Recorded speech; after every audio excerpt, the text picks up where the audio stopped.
खड़ा पंचनामे में आप सभी का स्वागत है। मैं हूं सुमित और बुधवार का दिन भारतीय बाजारों में पहले तो खरीदारी, फिर सेकंड हाफ में बिकवाली। इनफैक्ट 19,600 के ऊपर जाकर इंडेक्स ने वापस बिकवाली दिखाई और एक समय तक 19,500 तक के जोन्स भी इंडेक्स ने दिखाए, लेकिन फिर लास्ट आवर में एक रिकवरी आई और रिकवरी के बाद वापस 19,600 के आसपास बाजार जाकर कहीं बंद होते हुए दिखाई पड़े। तो 19,611 टू बी वेरी प्रिसाइज जो आज इंडेक्स की क्लोजिंग रही। निफ्टी में खरीदारी थी मिड कैप में आज 8वां दिन, जबकि फ्लैट टू पॉजिटिव साइड पे जाके बंद हुआ। वैसे तो खरीदारी लगातार है, लेकिन आज 8वां दिन जबकि फ्लैटिश टोन पे जाके बंद हुआ। निफ्टी बैंक में भी रिकवरी आई लोअर लेवल से, लेकिन लास्ट आवर की जो बाइंग थी वो पूरी तरह से आईटी के नाम आप कह सकते हैं, जहाँ पर आईटी ने सपोर्ट किया, स्पेशली इन्फोसिस, टीसीएस जैसे नाम जो कि लोअर लेवल से रिकवर होकर बंद हुए। और साथ साथ बैंक्स, इनका भी सपोर्ट आया। एचडीएफसी बैंक जैसे बैंक जो कि आज सपोर्ट कर रहा था लार्जली हैवी वेट में, रिलायंस, आईटीसी जैसे कुछ नाम थे जो कि आज पार्टिसिपेट कर रहे थे, जिनके दम पे इंडेक्स आज फ्लैट जाके बंद हुआ। तो लोअर लेवल से रिकवरी लास्ट आवर में और अदरवाइज खरीदारी आपको दिखाई पड़ेगी इंडिसेस में, लेकिन ब्रॉडर मार्केट्स में खरीदारी का सिलसिला बना हुआ है और बहुत स्टॉक स्पेसिफिक स्टोरी मार्केट में कामकाज कर रही है। मिसाल के तौर पे पीएसयूज बास्केट अभी भी तेज़ी में है। रेलवेज आज थोड़ा प्रॉफिट टेकिंग में आया, लेकिन पीएसयू में पेट्रोनेट, एलएनजी ऐसा स्टॉक जो कि अच्छी तेज़ी में आज रहा।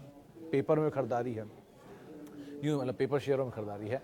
इसके अलावा शुगर शेयरों में खरीदारी है और डिमांड की बात या प्राइसेस बढ़ने की खबर के बीच में वहाँ पे खरीदारी देखने को मिली। फर्टिलाइज़र में अच्छी तेज़ी थी, 2-3 शेयरों तो अपर सर्किट भी लगे वहाँ पर। तो ऐसे स्टॉक स्पेसिफिक या सेक्टर स्पेसिफिक या सब सेक्टर स्पेसिफिक मूव जो है मार्केट में बनते हुए दिखाई पड़े। आज फार्मा का दिन था, तो mid cap pharma, large cap pharma जहाँ पर खरीदारी देखने को मिली। एफएमसीजी में टाइटन जैसे स्टॉक, आईटीसी जैसे स्टॉक जो कि आज खरीदारी के साथ कामकाज कर रहे थे। इसके अलावा ऑयल एंड गैस में रिलायंस जो कि आज पार्टिसिपेट करता हुआ दिखाई पड़ा था। लास्ट आवर में रिलायंस जियो की एडजस्टमेंट भी थी, तो शुरुआत में आपको 4% नीचे दिखा, फिर एक स्पाइक आया 2% ऊपर का, फिर वो फ्लैट जाके बंद हुआ। तो एक एडजस्टमेंट थे लास्ट आवर में कि जियो कल से अब निफ्टी का हिस्सा नहीं है। तो आज जो लास्ट आवर था जिसमें निफ्टी की सेलिंग थी 6 करोड़ शेयरों के आसपास की, तो वो सेल ऑफ देखने को मिल रहा था। इसके अलावा आज यूनाइटेड स्पिरिट्स नए ऑल टाइम हाई हिट हुआ, 1070 ऑलमोस्ट। टाटा कम्युनिकेशन ऑलमोस्ट एक साल नए ऑल टाइम हाई के आसपास बंद होता हुआ दिखाई पड़ा। इस तरह के अपमूव्स मार्केट में। अदानी समूह आज तेज़ी में आया, तो Adani trans, Adani power, Adani Wilmar even थोड़ी बहुत खरीदारी वहाँ पर भी बनते हुए दिखाई पड़ी। तो ऐसे स्टॉक स्पेसिफिक, सेक्टर स्पेसिफिक यहाँ पर कामकाज होता हुआ दिखाई पड़ रहा था। चलिए अब सवाल जवाब का सिलसिला शुरू कर लेते हैं और बातचीत कर लेते हैं कुछ सवालों को लेकर भी। पहले कुछ यूट्यूब के सवाल आज लेता हूँ। शिवांग द्विवेदी साहब का सवाल है, सर ये जेएफएसएल में कल भी सेलिंग होगी निफ्टी से आउट होने के लिए? नहीं शिवांग सर, जो निफ्टी से आज शाम की क्लोजिंग मतलब 6 तारीख की क्लोजिंग से बाहर है, यानी 7 तारीख से निफ्टी का हिस्सा नहीं है। तो आज जो लास्ट आवर की सेलिंग थी 3:30 से 3:30 बजे की, वो जियो फाइनेंशियल में एडजस्टमेंट की ही क्लोजिंग सेल ऑफ देख रहे थे आप। तो करीब 8 करोड़ के आसपास शेयर थे जिनके सेल ऑफ की बातचीत थी, और वो लास्ट आवर में आप वॉल्यूम से भी देख अंदाज़ा लगा ही लेंगे कि इस तरह का सेल ऑफ हुआ। इसीलिए वो एक तेज़ बिकवाली आई, फिर एक तेज़ पुल बैक आया और फिर एडजस्टमेंट्स होते हुए दिखाई पड़े। सो लास्ट आवर का जो आज सेल ऑफ था जियो फाइनेंशियल में, वो निफ्टी से एक्सक्लूजन की वजह से या निफ्टी के सारे इंडिसीज में एक्सक्लूजन की वजह से ही होता हुआ दिखाई पड़ा। तो अब यहाँ पे इंडिसीज से कोई सेल ऑफ नहीं आएगा, ना सेंसेक्स का या ना निफ्टी का। तो अब जो सेल ऑफ होंगे वो ईटीएफ कभी करेंगे तो करेंगे, लेकिन अब नेचुरल सेलिंग होगी जो भी होगी।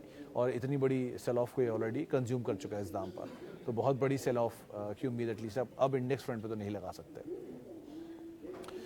IDFC best first bank for long term, I have 5088, want to add more. Chetan sir, ये वैसे तो मेजरली मर्जर का ही कैंडिडेट है, दोनों को मर्ज होना ही है। डेट्स आई चुकी हैं, स्वैप रेशियो आई चुके हैं, मतलब डेट्स नहीं स्वैप रेशियो तो आई चुके हैं। सो बहुत कुछ इसमें है नहीं, तो पहले एक बार मर्ज होने दीजिए, नई एंटिटी बन जाए, उसके अकॉर्डिंग काम होगा।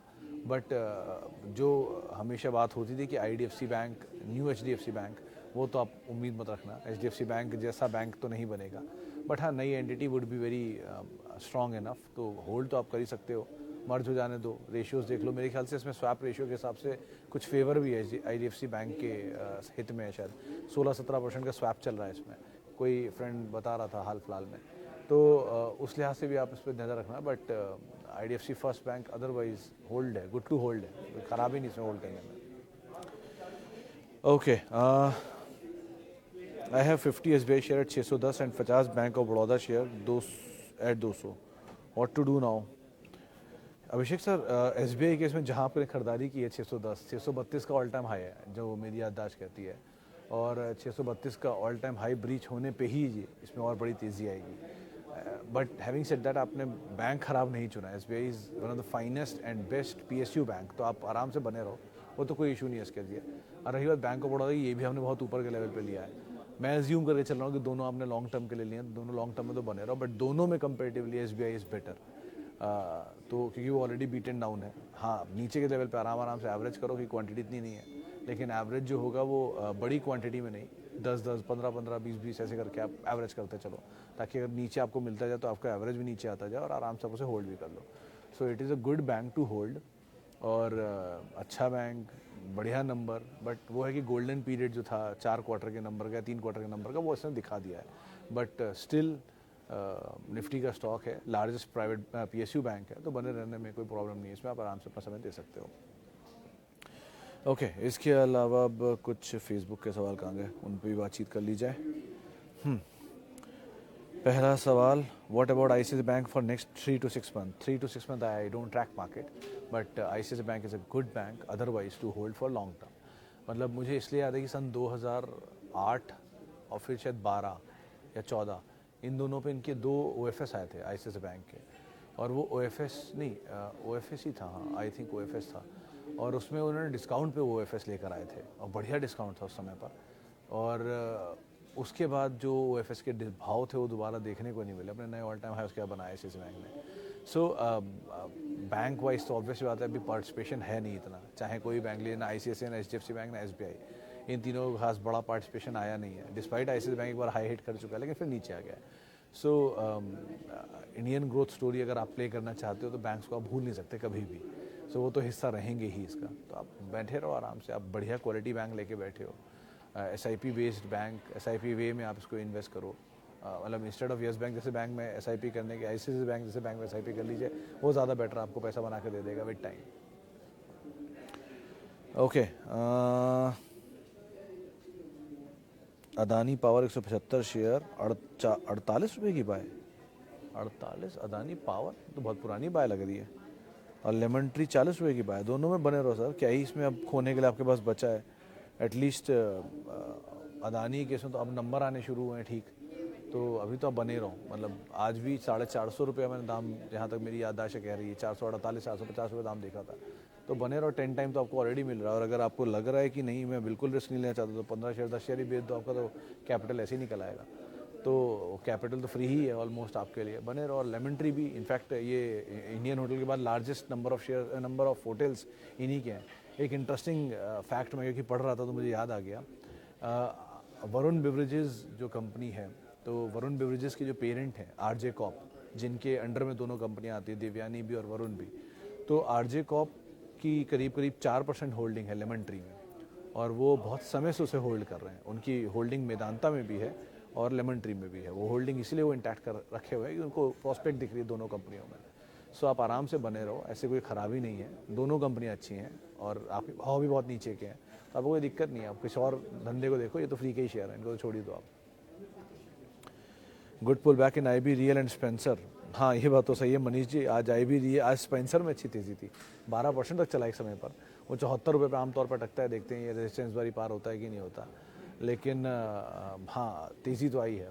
2-3 ट्रिगर दिख रहे हैं, एक तो फेस्टिवल डिमांड है गोइंग फॉरवर्ड, तो फेस्टिवल आमतौर पर अच्छा क्वार्टर होता है, सेकंड हाफ हमेशा, प्लस वो टाटा कम्युनिकेशन की, टाटा कंज्यूमर की डील जो हो रही है हल्दीराम से, ये बज़ क्रिएट कर रही है कि सेक्टर में अगर ये वैल्यूएशन मिल सकता है इन कंपनियों को या लिस्टेड नॉन लिस्टेड कंपनियों को, तो लिस्टेड कंपनियों को क्या वैल्यू मिलना चाहिए। प्लस ऑलरेडी बाजार में सब कुछ चल रहा है, तो ये भी चल रहा है। And like wise IB real भी 80-82 रुपये देखा था मैंने, बट अगेन जिनके पास है वो तेज़ी का इस्तेमाल करके एडिक्वेटली थोड़ा थोड़ा पैसा लेकर निकलने की कोशिश करें। ऐसे मौके कुछ स्टॉक में हमेशा निकलने के लिए ही होते हैं, उसका इस्तेमाल करिएगा। ये एक बार हो सकता है कि बहुत डिनाइल है इसलिए चल जाए, जैसे BHEL है, डिनाइल था चल गया।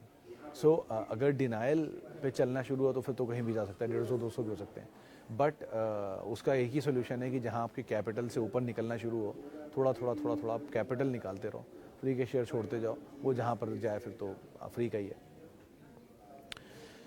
Okay, what is the problem with UPL, how and when the problem will be solve? Chinmay sir, number ही ख़राब थे, प्रॉब्लम क्या है? सबसे बड़ी चीज़ तो ये कि नंबर ख़राब है, प्लस क्योंकि एक्सपोजर रखते हैं कुछ मार्केट्स में जहाँ पे ड्राई स्टेट थे, तो इसकी वजह से इनके नंबर्स वीक हुए थे। बट प्रॉब्लम सोल्यूशन तो जैसे ही नंबर ठीक हो जाएंगे चलना शुरू हो जाएगा। वन जो हीरो मोटोकॉर्प में प्रॉब्लम थी कुछ सालों पहले तक, लेकिन अच्छी चीज़ ये कह सकते हो आपकी, अगर आपको एंटर करना आप एंटर कर सकते हो, अगर आपके पास पड़ा है तो आप होल्ड कर सकते हो 560 550 का स्टॉप लेके, और अगर आप नया लेना चाहते हो तो भी आप नया ले सकते हो। आप 550 560 का स्टॉप लॉस लेके 550 ही ना, हाँ 550 560 का स्टॉप लेके आप बने रह सकते हो। बट प्रॉब्लम कब रिजॉल्व होगी? जैसे जैसे नंबर बेटर होने लग जाएंगे, चीज़ें रिजॉल्व होनी शुरू हो जाएंगी। हिस्ट्री पुरानी है, 50-55 साल पुरानी कंपनी और पुराने ग्रुप ही कंपनी है, तो आप बने रहो, ज़्यादा बेटर है। लेकिन वो स्टॉप लॉस 550 560 ही आपके लिए काम करेगा, उसको आप फॉलो करना at least. Okay, I have bought 50 share of Adani Wilmar 350 and Nestle at 22K. Also wanted to know your view on Rainbow Hospital and Venus Pipe. Seems like unstoppable. Sir जो चीज़ unstoppable हो, seems like unstoppable हो, उनमें कभी हाथ मत लगाना, क्योंकि वो unstoppable है, तेज़ी में भी और मंदी में भी। तो आज आप अनस्टॉपेबल चीज़ में चढ़ गए, लकी रहे, तो आप पैसा बना के ले जाओगे। होता है ना, भागती ट्रेन को आपने पकड़ लिया हैंडल से तो अगले स्टेशन पहुंच जाओगे। नहीं पकड़ पाया तो एक्सीडेंट ही होता है, बहुत मेजर, वो बहुत मेजर एक्सीडेंट होगा।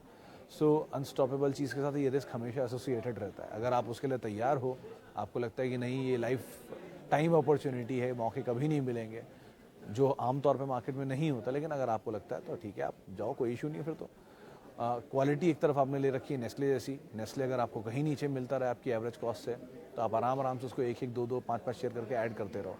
इट इज़ नॉट कंपनी जो आप ट्रेडिंग के लिए इस्तेमाल करो, इट इज़ अ कंपनी इसको आप इन्वेस्ट करके अगली जनरेशन में पास ऑन करने के लिए इस्तेमाल करो। वन विल्मर भी ठीक कंपनी है, ख़राब नहीं है, बट नंबर ख़राब थे इस बारी, इसलिए मेरा स्टांस अब तक नेगेटिव नहीं हुआ उस पर, न्यूट्रल ज़रूर है। तो 350 का भाव चल रहा है, 340 330 ये स्टॉप लेकर आप होल्ड कर लो, क्लोज स्टॉप लॉस है, लेकिन बने रहो। Second half of financial year के नंबर ज़रूर देखो और क्लोजली देखो। अगर इस क्वार्टर के नंबर या अगले क्वार्टर के नंबर, मतलब ये Q2 और Q3 के नंबर भी ख़राब आए, फिर तो ये गो है, मतलब फिर तो आप इसको रुकने की जरूरत नहीं, निकल जाना। लेकिन चांसेस हैं कि वो शायद ख़राब ना हो, क्योंकि FMCG का बिजनेस अच्छा करके गया था, ऑयल का बिजनेस ख़राब करके गया था, जो कि जेन्युइन था, इसकी वजह से पतंजलि के भी नंबर ख़राब आए थे। तो अगर वो नंबर ख़राब कंटिन्यू करते हैं तो फिर कोई भी कंपनी को इफेक्ट नहीं पड़ता।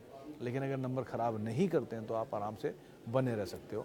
और रही बात वीनस पाइप की, तो फिर अगेन वही चीज़ है कि भागती हुई तो ट्रेन को आप ही पकड़ सकते हो, यह मेरी तो हिम्मत नहीं होती कभी। ओके, आगे बढ़ते हैं। और CDSL होल्ड कर सकते हैं सर, और एवरेज भी कर सकते हैं। अरुण जी आप आराम से एवरेज कर सकते हैं, कोई दिक्कत नहीं है। व्यू ऑन LT फूड्स, प्रसन्नता सर, ये KRBL, LT foods, Chamanlal Setia, ये सब कंपनियां जो होती है ना, ये सीजनल होते हैं। इनमें कोई भी एग्रो कमोडिटीज़ कंपनी जो होगी, चाहे रबर हो, टी हो, शुगर हो, पेपर हो एंड दिस राइस, ये पांचों की पांचों कंपनियां, सेक्टर जो है, ये आमतौर पर सीजनली चलते हैं। तो अभी आप वो फेस्टिव डिमांड की बातचीत करोगे कि फेस्टिव आने वाला चल रहे हैं इसलिए दिवाली तक चीनी तेज रहेगा, मान लेते हैं। आपको इलेक्शन इसलिए पेपर तेज आ जाएगा, मान लेते हैं। या आप कह दो कि जी फसल ख़राब होगी इसलिए चल रहा है, मान लेते हैं। तो ऐसी तरह की चीज़ें तो हो सकती हैं, लेकिन लॉन्ग टर्म स्टोरी राइस में शायद ही बने। तो अगर आप मार्केट समझते हो बढ़िया से, साइकिल समझते हो बढ़िया से, और साइकिल में एंटर कर गए लोअर एंड पर और अपर एंड पे निकल गए, देन इट्स फाइन। लेकिन अगर आप अपर एंड पे फंस गए तो बहुत समय के लिए आप चीनी या कमोडिटीज़ में फंस जाते हो। तो अकॉर्डिंगली इसमें कॉल लेना। तो कोई भी कमोडिटी बेस्ड स्टॉक जब भी आप एंटर करो, इवन मेटल समटाइम्स, तो उनमें आप हमेशा इस चीज़ का ध्यान रखना कि आप साइकिल एक हिस्से में एंटर कर रहे हो। तो शुगर की साइकिल जैसे अभी नहीं मुझे लगता आई है, लेकिन ठीक है, शुगर चल रहा चलेगा अभी, एक पुल बैक या एक लार्ज पुल बैक जैसा मूव आए तो देखते हैं अकॉर्डिंगली। बट अभी तो यही ट्रिगर बन रहा है जिसके दाम पर चल रहे हैं, तो ट्रिगर का एंजॉय करिए और मोमेंटम को प्ले करिए। ओके, वापस लौटते हैं अब कुछ फेसबुक के सवालों को लेकर। Coal India and BSE for long term. चना सर देखो, एक चीज़ है, कोल इंडिया तो वैसे डिविडेंड पेइंग स्टॉक है, मतलब रादर कल परसों ही मेरे एक फ्रेंड का मैसेज आया कि कोल इंडिया देख रहा है, तो मैं उसको यही जवाब दिया कि हाँ 15 साल से देख रहा हूँ, 13 साल से जब से लिस्ट हुआ है, आज तक इशू का प्राइस नहीं आया। तो बोलता है नहीं मेरे को तो डिविडेंड दे दिया उसने और कॉस्ट निकाल दी। मैंने कहा ठीक है, डिविडेंड दे दिया, कॉस्ट निकाल दी, अगर ये तेरी एक्सपेक्टेशन थी देन इट्स फाइन, लेकिन अगर ये एक्सपेक्टेशन नहीं थी तो कोई बड़ा रिवॉर्ड नहीं जनरेट करके दिया उसने।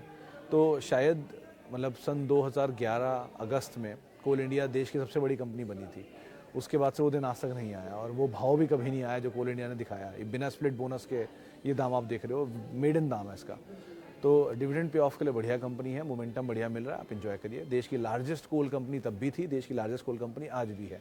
80% देश का जो पावर जनरेशन कोल है थर्मल का, वो तब भी जनरेट करके देती थी, आज भी देती है। ये बिटुमिनस कोल या फिर जो कह लीजिए कि क्वालिटी ऑफ कोल तब भी इन्फीरियर था, आज भी इन्फीरियर है, तो उनमें कोई बदलाव नहीं आया। लेकिन ठीक है, आजकल स्टोरी चल रही है पीएसयू की, तो बढ़िया चलने दीजिए, कोई दिक्कत नहीं। तो इसलिए आप बने हो तो बने रहो, और डिविडेंड पे ऑफ होता ही अच्छा, तो उसको आप इन्जॉय करो।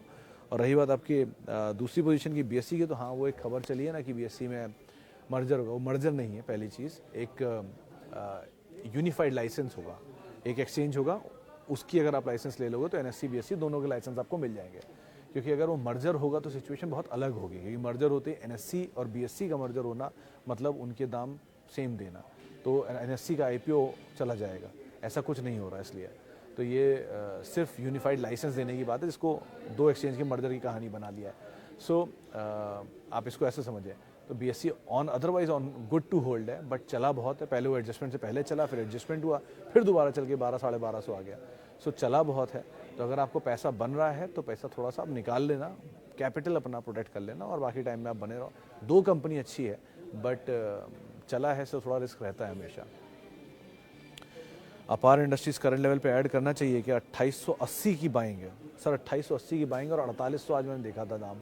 तो 2000 रुपये ऊपर जाके एवरेज करने की क्यों जल्दी आप मचा रहे हो? इतनी की ऐसी कंपनी हो गई है जो 2000 रुपये ऊपर। दो इस कंपनी का मल्टीपल आज भी 27 है, और वैल्यू अभी भी है इसके अंदर, बट आपका एवरेज बहुत नीचे का है, तो आप एवरेज ख़राब कर लोगे अपना। अगर 4800 पे बाय करोगे तो 3800 पे तो एवरेज आ जाएगा, तो एवरेज क्यों ही ख़राब करना। इंस्टेड आप अगर बहुत आपको लग रहा है क्वांटिटी कम है तो थोड़ा बहुत एवरेज कर लो, वरना नए किसी अकाउंट में ले लो थोड़ा सा, ताकि नीचे आए तो वहाँ पर आप एवरेज करते रहो। लेकिन मतलब कंपनी अच्छी है, गुड टू होल्ड है, गुड टू बाय इवन है, लेकिन आपके लिए क्योंकि कॉस्ट बहुत नीचे की है तो आपका एवरेज ख़राब हो जाएगा, उसमें पड़ने का चक्कर नहीं पड़ता। ऐसा कुछ नहीं है सर, बाजार भागा जा रहा है, भागा जा रहा है, ये इंडिया की स्टोरी ख़त्म नहीं हो रही, ये 10 साल की स्टोरी है। 10 साल में 50 बार बाजार नीचे आएगा, तब आप ऐड कर लेना, कहाँ भागी जा रही हैं चीज़ें। कोई ना कोई रीज़न के साथ बाजार आपको नीचे मिलेगा। अब अगस्त ये मार्च में जब बोलता था लेने की सिचुएशन है, तब सब बेच रहे थे। अब सब बोल रहा हूँ बेचने की सिचुएशन है और सब ले रहे हैं। सो थोड़ा संभलो इस चीज़ को कि पैनिक स्टेट में बाज़ार में माल छोड़ा जाता है, बाय नहीं किया है, तो सबसे अच्छी स्टोरी पैनिक स्टेट में ही आती है किसी भी चीज़ को लेने के लिए। तो उसका आप ध्यान रखना, यहाँ से बहुत ज़्यादा अपसाइड नहीं बचेगा, बहुत ज़्यादा डाउनसाइड ज़रूर खुल सकता है। Which one is better? CDSL is better, see CAMS और CDSL कंपेरिजन में। अदानी ट्रांसमिशन बाइंग लेवल 813 पर है, 123 share for long term. Manish sir hold कर सकते हो, 760 आपका स्टॉप लॉस होगा, close stop loss, crucial stop loss is 760। अगर उसके नीचे 800 के आसपास, 790 780 के आसपास मिल भी जाए तो आप और ऐड भी कर सकते हो, बट अगेन हर सिचुएशन में आपका स्टॉप लॉस 760, मैक्सिमम 750 रहेगा, इससे नीचे मत जाना। ओके, PVR में 12% प्रॉफिट मिल रहा है, 1800 रुपये पे। कॉल राइटर नहीं काट रहा है पोजीशन। ओह अरूप जी, आप कॉल राइटिंग कर रहे हो, फिर तो मैं गलत आदमी हूँ, इसके लिए आप फिर मैं ऐसे बात करने का मतलब ही नहीं। मैं फंडामेंटल एनालिस्ट, मैं स्टोरीज पढ़ता हूँ, पुरानी हिस्ट्री पढ़ता हूँ, फंडामेंटल व्यू रखता हूँ और लॉन्ग टर्म व्यू रखता हूँ। कॉल राइटिंग आप देख रहे हो तो मैं क्या ही बता पाऊँगा इसके बारे में। कॉल राइटर बैठा है तो इसका मतलब जो तेज़ी है वो कैप्ड है। और कॉल राइटिंग के केस में सर ज़्यादा अच्छी कॉल राइटिंग आपको तब तक समझ में आएगी जब आप नीचे के शेयर लेके चलोगे और साथ साथ इन द मनी कॉल बेचोगे। एक स्ट्रेटेजी होती है अपने प्रॉफिट्स को हेज करने की और रेगुलर इनकम की, वो टफ स्ट्रेटेजी और बहुत बड़े स्केल पर होती है, तो इसलिए इस स्केल पे उस पर बात करने को मतलब नहीं बनता, तो आई एम सॉरी। ओके, और sir I want to add more TCS, current level ठीक है यार, थोड़ा वेट करें। पहले 600 शेयर हैं, 2880 की एवरेज है। वेरी नाइस अनिल जी, थोड़ा सा ऐड कर सकते हो। मतलब मेरा ऐसा पर्सनल फील है कि TCS एंड IT का ये मंथ हो सकता है, क्योंकि मतलब सो फार मैं कम ही गलत पढ़ता हूँ, लेकिन ऐसा मेरा गट कह रहा है कि थोड़ा सा चलना चाहिए, बिकॉज कंसिस्टेंटली अंडर परफॉर्मर रहा है और कंसिस्टेंटली IT प्रेशर में रहा है, and everybody is now forgetting about this sector. तो जहाँ पर सवाल कम आते हैं पब्लिक के, जहाँ पे बातचीत कम होती है सेक्टर के बारे में, वहाँ ज़्यादा तेज़ी आती है। तो अभी सब तरफ है IT, सब तरफ है रेलवे, सब तरफ है PSU, सब तरफ है पेपर, शुगर, कमोडिटीज़, तो यहाँ पे बातचीत करना, ऑटो इवन, फार्मा रादर, तो लग रहा है कि यहाँ पे थोड़ी बहुत तेज़ी आनी चाहिए, स्पेशली लार्ज कैप IT में एंड स्पेशली TCS में। तो नज़र रखिए, मुझे लग रहा है चलना चाहिए, तो आप यहाँ थोड़ा बहुत एवरेज कर सकते हो, कोई दिक्कत नहीं है। जैसे आपकी एवरेज नीचे की तो रिस्क तो है आपके साथ, लेकिन ठीक है 2900 है तो आप खींच खाच के 3000 सवा 3000 तक पहुँच ही जाओगे, तो आप उस हिसाब से देख सकते हो। ओके, देवयानी केस में सर थोड़ा चला स्टॉक है, दो ये कंपनी अच्छी है, ग्रुप अच्छा है, तो आप बने रहो, ज़्यादा बेटर है। चलो इतने सवालों में शामिल करूंगा, माफ़ी उन सभी लोगों से जिनसे बातचीत नहीं हो पाई। बहुत बहुत शुक्रिया उन सभी लोगों का जिन्होंने सवाल पूछे, और आपसे मुलाकात हुई कल गुरुवार के दिन। आप मेरे साथ जुड़ सकते हैं @सुमित रिसर्च मेरा ट्विटर हैंडल है, और बाकी सारे सोशल मीडिया हैंडल है। और किसी भी निवेश से पहले अपने वित्तीय सलाहकार की राय ज़रूर ले लें, और आवाज़ सवाल पूछना चाहते हैं तो CNBC आवाज़ के यूट्यूब पेज और फेसबुक पेज पर आप सवाल पूछ सकते हैं। नमस्कार।